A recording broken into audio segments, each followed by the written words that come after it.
Dear friends, आज का video सभी प्यारे टीनेजर्स और उनके मदर के लिए है, जिसका टॉपिक है माय फर्स्ट पीरियड। बच्चियों को जब भी पीरियड्स आते हैं तो उनकी उम्र बहुत कम होती है, वे कंफ्यूज स्टेज में होते हैं कि पीरियड्स के बारे में उन्हें ज्यादा पता नहीं होता है और उनकी मदर को समझ में नहीं आता है कि बच्चियों को पीरियड्स के बारे में क्या क्या बताए और कैसे बताए। तो इन्हीं सब स्टेट ऑफ कंफ्यूजन को दूर करने के लिए आज हम बात करेंगे माय फर्स्ट पीरियड। जब हमें पहला पीरियड आता है उसे मिनार्क कहा जाता है। यह मिनार्क उम्र के 12 से लेके 15 इस उम्र में कभी भी आ सकता है। किसी को 12 साल में आ सकता है, किसी को 13 साल में, पर यह ज्यादा से ज्यादा 15 साल तक आ जाना चाहिए। लेकिन आजकल यह 12 से पहले भी पाया जाता है, जैसे 10-11 साल की उम्र में भी हम देखते हैं कि गर्ल्स को पीरियड्स आते हैं। मिनार्क शुरू होने के बाद जो बॉडी में जो प्रोसेस होती है, हम सब जानते हैं कि जैसे हमारे बॉडी में अलग अलग तरह के सिस्टम होते हैं, डाइजेस्टिव सिस्टम है, रिस्पिरेटरी सिस्टम है, सर्कुलेटरी सिस्टम है, वैसे ही एक सिस्टम है जिसे हम कहते हैं reproductive system. Reproductive system birth के समय इमैच्योर स्टेट में होता है और जैसे जैसे हमारी उम्र बढ़ती है तो प्यूबर्टी के समय यह मैच्योर होता है। रिप्रोडक्टिव सिस्टम मैच्योर होना मतलब कि हमारे जो इंटरनल ऑर्गन्स होते हैं, रिप्रोडक्टिव ऑर्गन्स, जिसमें होता है यह यूट्रस और यह ओवरी, तो इनका फंक्शन होना शुरू हो जाता है। इनका फंक्शन शुरू हो जाता है, इसका मतलब कि हमारे जो ब्रेन में हाइपोथैलेमस और पिट्यूटरी, यह जो रीजन है, इसमें से एक हार्मोन रिलीज होता है, जो हार्मोन हमारे ओवरीज के ऊपर काम करता है। ओवरीज के ऊपर हार्मोन जब काम करता है तो ओवरीज में फॉलिकल्स यानी कि छोटे छोटे बीज तैयार होने लगते हैं। यह बीज जब तैयार होते हैं उसी समय यूट्रस में यहाँ पर अंदर एक लाइनिंग तैयार होती है जिसे हम एंडोमेट्रियम कहते हैं। एंडोमेट्रियम जब तैयार होता है तो 14th डे को 12 से लेके 16 डे के बीच में कभी भी जो फॉलिकल बड़ा हो रहा है वह रप्चर होता है, जिसे हम कहते हैं कि ओव्यूलेशन होना, यानी कि बॉडी में ओव्यूलेशन हो गया है, यानी कि फीमेल बॉडी में एक बीज तैयार हो गया है। और जब यह बीज तैयार हो जाता है तो इसी बीज से हमें प्रेगनेंसी रह सकती है, और जब यह प्रेगनेंसी नहीं रहती है तो आगे के 14 डेज में यह जो एंडोमेट्रियम है इसमें प्रोजेस्टेरॉन का लेवल कम होने लगता है और 14 डेज के बाद यह जो एंडोमेट्रियम है यह ब्लीडिंग के रूप में शेड ऑफ हो जाता है। तो इससे हम यह समझें कि हमारे बॉडी में ओव्यूलेशन का प्रोसेस शुरू हो जाता है। ओव्यूलेशन का प्रोसेस शुरू होते समय यूट्रस में एंडोमेट्रियम का लाइनिंग तैयार होता है और जब प्रेगनेंसी नहीं रहती है तो वह ब्लीडिंग के रूप में, जिसे हम मेंस्ट्रुअल फ्लो कहते हैं या महीना आना कहते हैं या मासिक धर्म कहते हैं, वह शुरू हो जाता है। तो हमने देखा कि किस तरह से हमारे बॉडी में मेंसेस जो होते हैं वो स्टार्ट होते हैं।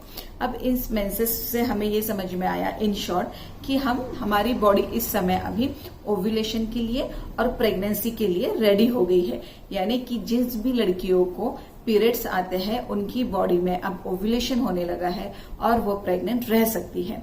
हमारा जो नॉर्मल मेंस्ट्रुएशन साइकिल है यह कुछ बातों पे निर्भर करता है, जिसमें सबसे पहले होता है कि हमारा जो पिट्यूटरी और हाइपोथैलेमस, ब्रेन में एक एरिया होता है जिसे हम हाइपोथैलेमस कहते हैं और एक ग्लैंड होती है पिट्यूटरी, ये हार्मोन्स रिलीज करते हैं, तो इनका नॉर्मल होना बहुत जरूरी है।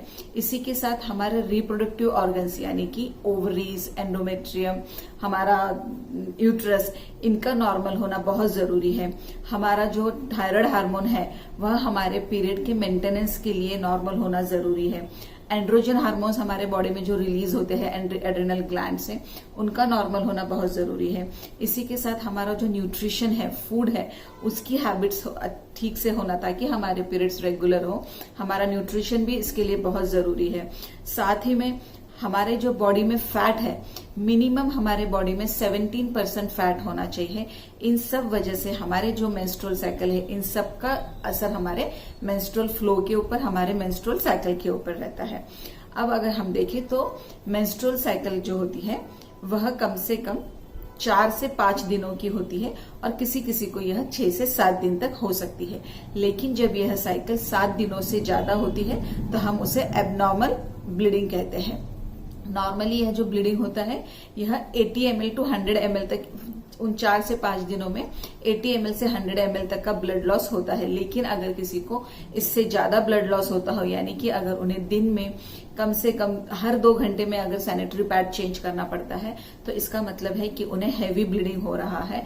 ऐसे में उन्होंने अपने डॉक्टर के पास जाके उनकी सलाह लेनी चाहिए। वैसे ही यह जो पीरियड होता है, यह मंथली होता है, लेकिन मंथली मीन्स या तो 21 डेज से लेके कम से कम यह 21 डेज से आना चाहिए और ज्यादा से ज्यादा यह 90 डेज तक आ जाना चाहिए। अगर किसी गर्ल्स में यह पीरियड 21 डेज के पहले ही, यानी कि 21 दिन के पहले अगर आता है, तो उसे हम एबनॉर्मल कहते हैं। और अगर यह 90 डेज के बाद आता है तो उसे भी हम एबनॉर्मल कहते हैं। जब हमें पीरियड शुरू हो जाते हैं, यानी कि मिनार्क के बाद 4 से 5 साल तक यह पीरियड्स इरेगुलर रह सकते हैं, यानी कि कभी तो ये महीने से आ जाएंगे या कभी 2 महीने से, 2.5 महीने से। लेकिन 4-5 सालों के बाद जब हमारा हार्मोनल इंटरेक्शन बॉडी का नॉर्मल हो जाता है, तो यह धीरे धीरे रेगुलर हो जाते हैं।